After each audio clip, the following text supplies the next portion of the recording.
tell me about your early career at the Comedy Store. Well, the Comedy Store, when I first moved out to LA, like every other comic, you get in line, you wait for 3-4 hours to hopefully get on the open mic night. That's what Mitzi Shore used to. You have to go for Mitzi Shore, which is Pauly Shore's mom. You used to go showcase for her, and she's the one that would make you a paid regular.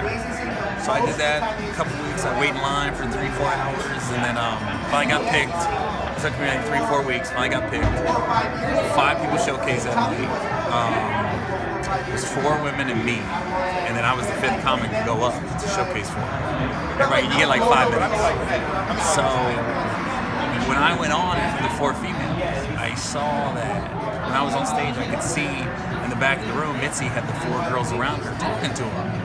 And I was like, I don't think she watched my set. So the next day I called, I said, did I make it? And he was like, nah, she didn't pick you, you gotta work on some things. And I was thinking, she didn't really watch me, because I know it sounds conceited, but I clearly had the best set out of the 5 that night. So anyways, the other 4 became regulars. I was the only one that didn't get picked that night. So I was like, I told myself, I said, I will never go through that again. I'm never going up in the original room. I will never go up in the belly room again. I'll never go up in the main room. But what happened was, Guy Tori did Fat Tuesdays.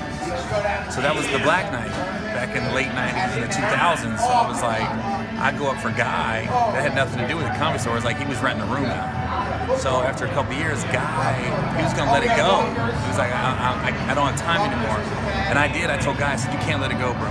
It means too much to urban comics to let that go. So what I did, I took it over for Guy for 2 years. I didn't tell anybody that. I just kept Guy's name on it. Everything was run the same. I kept the same security, same door girl, same cash register girl. It was just the same. Nobody knew I was running it though. I just kept it low key because I felt like it was important. That room was important. I saw a lot of people get their breaks. I saw Ari Spears get a break there. I got a break there. That's what Jamie Foxx saw me, put me in the held up. I saw Chris Tucker go up there. That's the first time I saw Kevin Hart go up, was there. D-Ray. So it's funny because a couple years later, they called me and said, did I want to become a paid regular? Did I want to go up to the Comedy Store? And I was like, no. And to this day, I still have never gone up in the original room, and I'll never go up in the belly room again. And that was how I got started in LA though. When I first came to LA, I could always get up at the black nights, the urban nights, Monday at the Improv, Tuesday at the Comedy Store, Sunday at the Laugh Factory. There's always the urban nights. And then you also had the Comedy Act Theater on the weekends.